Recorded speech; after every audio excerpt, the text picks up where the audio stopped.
All right. I'm gonna give my commentary on this. Let me go ahead and just play it. In Dallas, the roads have been surprisingly clear. If you live in Dallas and you see what's happening north, it just doesn't make any sense almost. Right, so with the temperature above freezing, snow and ice continue to melt but could refreeze overnight. Fox 4's Stephen Dial live with more. Stephen. I got some frustrating text messages from people who live in Dallas and the southern part of Dallas because they didn't get much. But hey, they're able to be dry first. So that's a way to look at things. Dallas missed the brunt of the winter storm that came across the area for the last 2 days. But with the refreeze possibly happening tonight, they want you to still be cautious on the roads. The first winter storm of 2025 made its way out of North Texas Friday. Dallas residents. Now, for my people up north, I'm doing this for y'all just to show the difference between when it comes to Texans. He said the first winter storm just came through Dallas. Look at the roads. Look at the roads. Can you look at the sidewalk, though? Don't look at the roads, because the road, they got snowplows and salt for that shit. Look at the sidewalk. To my people up north, does this look like a snowstorm? I digress. Out of North Texas Friday, Dallas residents saw little impact from the storm, but some areas got snow and ice. We have no evidence of widespread power outages, especially at our multifamily communities. I didn't have no power outage. My internet went out for 4 hours, and that's just because we got another problem here when it comes to my internet service. Thursday, the first round of sleet, snow, and ice came down. Overnight, another light blanket of snow fell, but it was not enough to drastically change conditions on the roads in Dallas. And all that y'all heard this news station say, would y'all believe that 2 days there were businesses in the Dallas ISD closed? Dallas ISD closed and businesses were closed. Now, this is a safety concern here as opposed to other places, because if you look at these roads, if you live in Chicago, your school would not be closed if your roads look like this. But this is this is not America. This is Dallas.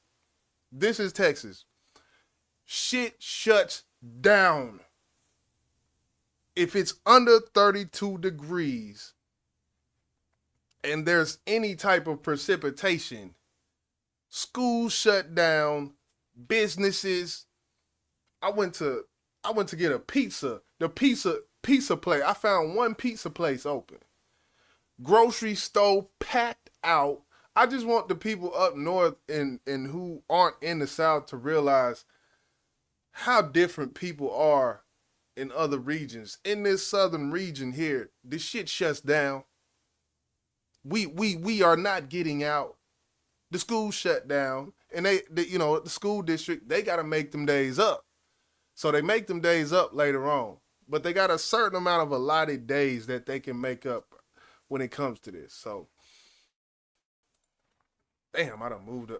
He held a media briefing earlier Friday, saying conditions have been favorable. We've worked about half the normal number of accidents in Dallas today as we would have in your typical January day. We're going to be continue to be treating the trouble spots and going through the operation as we currently have. You can see snow still on rooftops, but roads were mostly clear. Exactly. That's what happened. In Dallas County, the Dallas County Sheriff's Office told us there have been 62 accidents since Thursday morning. Dallas Public Works. So this video was Thursday, and this video was a day ago.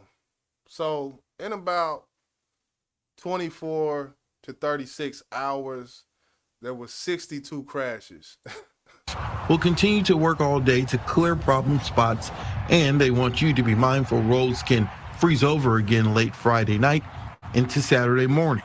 My message is that as we go through the overnight hours, they're looking at the residents to still has some delays. As long as conditions are below freezing, Love Field still has some delays, but things have greatly improved. We still recommend arriving at least 2 hours before departure just to account for any potential. And see, I don't want to come off as heartless, you know, cause who wants a school bus careening off of the side of the bridge? We got a lot of bridges here. We got something called the High Five, where it's basically 5 different highway turnoffs and exits and shit crisscrossing above each other. So, and something like in which school buses don't drive on the High Five. I mean, you know, but they do drive on the back roads, and the back roads can be slippery. So I understand parents like, I'm not, my son's not going to school. Then you got the other half of it where you got parents like, ain't nothing but a little sleep. Get your ass out to that bus stop. If you don't go to school, then what I'm gonna do with you? I got to find some shit for you to do with your bad ass. So it's half and half. It looks to be when it comes to parents talking about this. But I don't know. I just wanted to share that basically for the northern crowd, just to see how different when it comes to southern people and Texans in general. When this snow get out, if any snow drop and it's under 32, now that's not even, hold on, and I hate to be scatterbrained and go off into something else. But another thing in Texas, poor construction, infrastructure. Because our climate is so hot and that we don't deal with this that often, our buildings are not made for long-term freezes. That's why we see the problems we had, I think it was a couple years ago when we had the week long where we didn't get above 32 degrees. Because our buildings are not engineered to withhold that. There's certain standards in every state. Like in Illinois, if you're building a commercial building, these pipes have to be insulated. All of them. I work in a commercial building. These pipes are not insulated. When construction companies do work in Texas, they're not thinking about a hard freeze for a week straight because we rarely have it. So that's another thing that comes into play. And that's why we have so many problems with these storms, because our infrastructure that is built in Texas is not built under the same codes that are Philadelphia, New England, Wisconsin, and all that shit up north. The people who are in construction around those areas, there's a whole different